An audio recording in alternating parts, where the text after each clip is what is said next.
मी सध्या सातारा जिल्ह्यातल्या आंधळी डॅम परिसरात आहे आणि माझ्या पाठीमागे हे जे तुम्ही छोटं धरण बघता हे दुष्काळी भागात उभारण्यात आलेलं आंधळी धरण आहे। आता याच धरणामुळे या संपूर्ण भागामध्ये पुन्हा सध्या आज या परिसरात जलोत्सव आहे आणि हजारो नागरिक मान खटाव या परिसरातले दुष्काळ भागातले हजारो नागरिक या परिसरात जमलेले आहेत।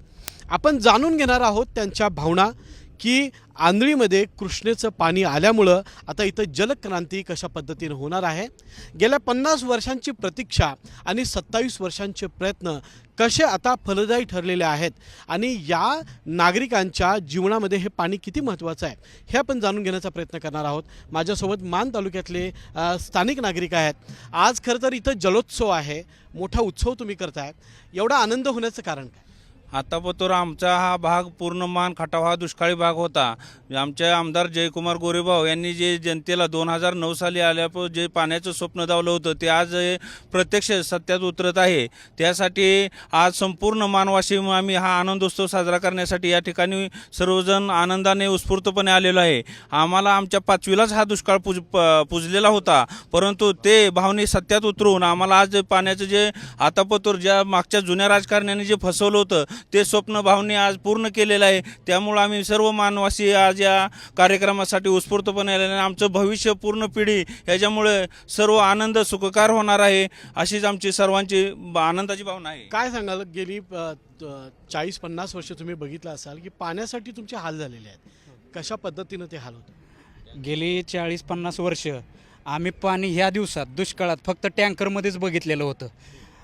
त्यावेळेस 40-45 वर्षापूर्वीच्या त्यावेळेसच्या राजकारण्यांनी फक्त येऊन नारळाचं पाणी फक्त आम्हाला दाखवलं फोडून, पण प्रत्यक्षात आज आम्हाला एवढं मोठं पाणी ह्या दिवसात दिसतंय ती केवळ आमदार जयकुमार गोरे भाऊमुळेच। आज आम्ही भाऊंचे एवढे ऋणी आहे की आमच्या येणाऱ्या अजून 50 पिढ्या भाऊंचे कायम गुणगान गात राहणार आहे। काका मला सांगा, कसा संघर्ष केला? पाण्यासाठी खूप संघर्ष झालेला आहे तालुक्यामध्ये।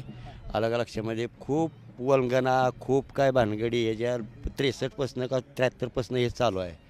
कुठंतरी आत्ताशी म्हणजे कुठं 2004ला पूर्ण होतं आहे, कितीतरी म्हणजे मला वाटतं 30-35-40 वर्षाचा संघर्ष कुठंतरी पूर्ण होतो आहे। तुमचे हाल कसे झाले पाण्यासाठी? पाण्यासाठी आंघोळीला पाणी सकाळी मिळालेलं नाही, काय वेळेला टँकरच्या पाणी पुरवठ्यामुळं आंघोळीला सुद्धा पाणी टँकर येईल तेव्हाच पाणी आम्हाला अलग पिण्याचा तर मग प्रश्नच येत नाही तुम्हाला, तर म्हणजे कुठं सोर्सच नाही हो पाण्याचा, कुठं म्हणजे स्रोतच नाही पाण्याचा। आमदार गोरे भाऊनी अगदी अथक प्रयत्नानं हे पूर्ण केलं। सातारा जिल्हा खरं तर एका बाजूला महाबळेश्वर आहे, मोठ्या प्रमाणात पाऊस पडतो, तर दुसरा भाग दुष्काळी भाग आहे। हा दुष्काळ कसा सहन केला? तुम्हाला वैयक्तिक काय अडचणी आल्या होत्या पाण्यासाठी? लय अडचणी आल्या पाण्यासाठी, पाणी प्यायला सुद्धा भेटलं नाही काय टायमिंगला। शेतीसाठी तर पाणी नाहीच। हां, माझ्या जन्मापासून पहिल्यांदाच मी पाणी बघतो एवढं आज इकडं मान खटावमध्ये। तुम्ही आल्यानंतर खरं तर इथं सेल्फी काढत होता, काय कारण काय? कारण एकच की आम्ही एवढं पाणी बघितलं नव्हतं। समुद्रात बघायची वेळ आली होती, पण ते आम्ही एकदा सहलीला गेलो होतो त्यावेळेस, आणि त्यावेळेस समुद्रातनं आम्ही 2 तास सुद्धा आतच होतो, बाहेर निघालो नव्हतं। तीच आज अवस्था झाली। आज आम्हाला एवढं पाणी दिसतंय म्हणजे आम्हाला देव भेटल्यासारखं झालंय किंवा एखादा मोठा सेलिब्रिटी भेटल्यासारखं झालंय। जलपूजनाला खरं तर आलेला आहे, मनामध्ये आनंद आहे तुमच्या। पाण्याचा पुढं फायदा काय? पाण्याचा फायदा भरपूर होणार आहे, शेतीसाठी होणार आहे। पहिला म्हणजे अगदी पिण्याचा आणि वापरायचा पाण्याचा विषय पहिला मिटला आहे आमचा, शेतीसाठी तर होणारच आहे। हां, कृष्णेतून पाणी खरं तर आलेलं आहे, त्यामुळे आता कायमस्वरूपी तुम्हाला पाणी मिळणार आहे। कसं वाटतं की बाबा एक 10-15 वर्षापूर्वीच इथला भाग आणि आत्ताचा भाग? आत्ताचा नाही, 50 वर्षाचा आत्ताशी भाग बघायला भेटलंय पाणी या मान तालुक्याला। या मान तालुका पिण्यापासून वंचित होता, आता शेतीला बी येणार आहे आणि पिण्याचं बी मिटणार आहे या मान तालुक्याचं।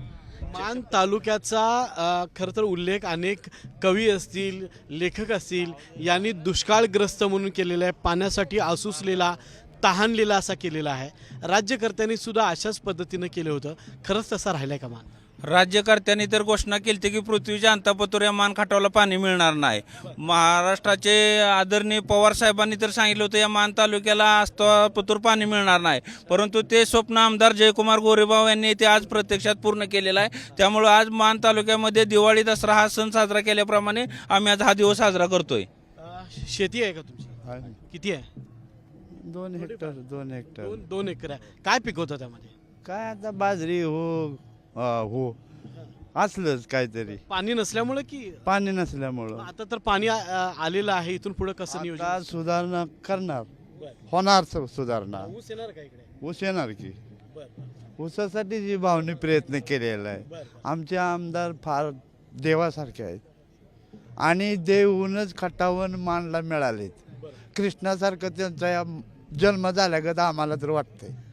काका पाणी बघून कसं वाटतंय? पाणी बघून वाढ वाटते, पण पहिले आमच्या स्वप्नात येत नव्हतं पाणी. ते आता भावनी चांगलं केलंय. आता शेती करता का तुम्ही? शेती करतोय की. पाण्याचा फायदा काय होणार आहे आता? आता ह्यात काय बी केलं तर पाणी असल्यावर काय बी येते, बरं पाणी नसल्यावर काय येते. मग हे भावनं लय मोठा फायदा करून ठेवला. दुष्काळ बघितलेला आहे तुम्ही? आम्ही भरपूर दुष्काळ बघितल्यात. 72पासून आम्ही दुष्काळात अडकलेलो होतो. ज्यावेळी भाऊ प्रथम आपल्या गावाला म्हणजे तालुक्याला आले, म्हणजे जिल्हा परिषद लढवली. जिल्हा परिषदेनंतर ते अपक्ष व आमदार म्हणून उभं राहिले. आम्ही सगळ्यांनी त्यांना निवडून दिलं. त्यानंतर भाऊने पाण्यासाठी प्रयत्न केला. आम्ही आता खालच्या पाणवूनचा आहे. आमच्या गावात आता 10 टोळ्या ऊसाच्या चालतात. इतकं भाऊने करून आम्हाला दिलेलं आहे. भाऊला आम्ही कधीही विसरू शकणार नाही. काय दुष्काळाचा तुम्हाला तोटा काय झालाय? तोटा काय सुद्धा नाही. आता 25 वर्ष आम्हाला दुष्काळ होता. आता भाव दुष्काळ त्रास काय, पाऊस नाही, पाणी नाही. आता सध्याला भाव याच्या अगोदर कोणी प्रयत्न केले नाहीत का? काय सुद्धा केलं नाही. याच्या अगोदर कोण आमदार होते? आमदार होते मस्त, आश्वासनं कोणी कोणी दिली? आमदार होते की मस्त, सगळे होऊन गेले ते आमदार. पण आपलं भावनं चांगलं केलं आमचं. 1 नंबर की ऊसाची शेती आहे आपल्याला. आता ऊस पिकवणार? हा ऊस चालूच आहे आपलं पानवून गाव आमचं. काय सांगाल? आता दुष्काळ आमचा संपलेला आहे. संपलेला आहे. आमदार भाऊंच्यामुळे संपलेलाच आहे. आता ऊसाची शेती आमच्याकडे भरपूर पिकायला लागली. पाणी बघितल्यानंतर काय वाटलं तुम्हाला? पाणी बघितल्या वाटलं आता आनंद झाला आपल्याला. हा, पाण्यात गेला की नाही तुम्ही? पाण्यात आता पाण्यातच आहे की आता काय द्यावा. पाण्यातच आहे. आता पाणी आल्यामुळं आम्हाला आनंद मोठा झालाय ना. बरोबर. असं आपण पाहिलं की ह्या सर्वसामान्य शेतकऱ्यांच्या प्रतिक्रिया होत्या. आणखी थोड्या प्रतिक्रिया घेण्याचा प्रयत्न करूयात. पाण्यावर खरं तर अनेक वर्ष राजकारण इथं झालेलं आहे. अनेक लोक या परिसरात पाण्याच्या एका मुद्दा ठेवून लोकांना फसवणूकसुद्धा झाल्याचं काही लोकांनी सांगितलेलं आहे. काय नेमकं पाण्याचं राजकारण होतं या परिसरात? खरं पाण्याच्या राजकारणाबद्दल बोलण्यापेक्षा मी असं म्हणेन की आजचा दिवस हा सुवर्णाक्षरानं लिहिण्यासारखा आहे. आणि गेले अनेक वर्ष या मानला पाणीच येणार नाही असं बरेचसे नेते म्हणून गेले की ही योजना खर्चिक आहे, असं आहे तसं आहे. आणि या भागाला विश्वाच्या अंतापर्यंत पाणी येणार नाही असं म्हणणारे काही राजकारणी होते. पण आमदार जयकुमार गोरेंनी या सगळ्यावरती मात केली आणि हे पाणी आणून दाखवलं. मला वाटते आता मान खटावचा जो दक्षिण भाग आहे त्यामध्ये सुद्धा उरबोडीचं पाणी आलेलं आहे. आत्ताच मला वाटते काल परवा टेंबूचं टेंडरसुद्धा प्रसिद्ध झालं. आणि त्याचबरोबर अनेक वर्षाचा जो खऱ्या अर्थानं कृष्णा मानगंगेला मिळणार होती असा जो प्रश्न होता आणि खऱ्या अर्थानं म्हणजे आपण जसं इजिप्तला नाईलची देणगी म्हणतो तसं मानची ही नदी ही एक देणगीच आहे. आणि मला वाटतंय की या नदीमध्ये पाणी आल्यानंतर 60% जवळजवळ 60% दुष्काळाची तीव्रता ही कमी होणार आहे. आणि मानचं खऱ्या अर्थानं वैभव पुन्हा एकदा मानला प्राप्त होणार आहे. आणि या कामामध्ये आमदार जयकुमार गोरेंनी गेली 14 वर्ष स्वतःला झोकून दिलं आणि जे काम केलं ते अद्वितीय आहे. आणि माझ्या माहितीप्रमाणे की आत्तापर्यंतचे जेवढ्या कुणी प्रयत्न केले तेवढ्यातले सर्वोच्च प्रयत्न हे आमदार साहेबांनी केले, म्हणून मानदेशी जनता त्यांना धन्यवाद देते. खरं तर दुष्काळग्रस्त होऊन 50 वर्ष तुम्हाला हिनवलेलंच आहे. आता पाणी आलेलं आहे, ऊसासारख्या अनेक पिकंसुद्धा येतील, उद्योगधंदेसुद्धा वाढतील. कशा पद्धतीनं प्रगती होईल असं वाटतं तुम्हाला? गेले 50 वर्ष नाही, पृथ्वीच्या निर्मितीपासून आणि हे मला माहीत नाही, पण आम्ही ऐकून आहे की पूर्वी ब्रिटिशांच्या कालावधीत त्यावेळी सर्वे केला होता, तर इथं माणसं राहण्यायोग्य परिस्थिती नाही अशी मान खटावची परिस्थिती होती आणि त्यांचं असा रिपोर्टिंग होतं. परंतु 2009 साली 2007 साली अगोदर एक नवीन याच मातीतील हिरा आमदार जयकुमार गोरे भाऊ यांच्या रूपानं या ठिकाणी मान तालुक्याच्या राजकारणात सक्रिय झाला आणि त्यांनी एक सर्व तालुक्यातील मान खटाव मतदारसंघातील जनतेला एक स्वप्न दाखवलं की मला जर संधी दिली तर मी असं करेन आणि पाणी आणून दाखवेन किंवा सर्व विकास करेन, अशा पद्धतीने त्यांनी आश्वासन दिलं. आणि त्याच पद्धतीनं गेले 14-15 वर्ष झालं आता रात्रंदिवस प्रयत्न करून त्यांनी या भागात पाण्यासाठी प्रयत्न केले नव्हे तर प्रत्यक्ष आज 70-80% भाग पाण्याखाली आलेला आहे. आणि त्यामुळं एकच झालं की ज्या वेळेला 500-550 वर्षापूर्वीपासून प्रभू रामचंद्राच्या अयोध्येतील जी प्राणप्रतिष्ठापना झाली परवा 22 जानेवारीला, तो क्षण ज्यावेळी देशवासियांना जितका आनंदाचा होता त्याहीपेक्षा जास्त आमच्या या मान खटावच्या लोकांना या पाण्यामुळं आनंद झालेला आहे. धन्यवाद. सर्वसामान्यांचं स्वप्न पूर्ण झालेलं आहे.